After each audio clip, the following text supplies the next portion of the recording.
नमस्कार. तुम्हाला हे रिटायरमेंटसाठी 1 करोड हवे आहेत का?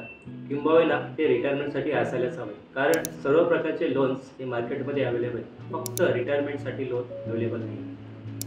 आपण जर वयाच्या 25 वर्षापर्यंत असणार आहात तर अगदी 2000 ची SIP वयाच्या 60 वर्षापर्यंत आपण जर गुंतवणूक केली तर आपण फक्त 8.5 लाख रुपये गुंतवणूक करणार आहात. आणि या माध्यमातून जर 12% ने आपल्याला रिटर्न्स मिळाले तर तुमची रक्कम 1 करोड 10 लाख झाली दिसून येईल. यातून आपण लाईफ टाईम 75,000 रुपयाचा पेन्शन लाईफ टाईम घेऊ शकतो. आणि जर 15% हिशोबाने आपल्याला रिटर्न्स मिळाले तर हीच रक्कम तुमची 2,20,00,000 रुपये झालेली दिसून येईल. आणि या माध्यमातून आपण नक्कीच 1.5 लाखपेक्षा जास्त पेन्शन घेऊ शकता. आपल्याला सुद्धा असेच कॅल्क्युलेशन्स किंवा अजून वेगळ्या प्रकारचे कॅल्क्युलेशन पेन्शनसाठी हवे असल्यास नक्की मला संपर्क करा. Thank you very much. Mutual fund investments are subject to market risks. Read all scheme related documents carefully.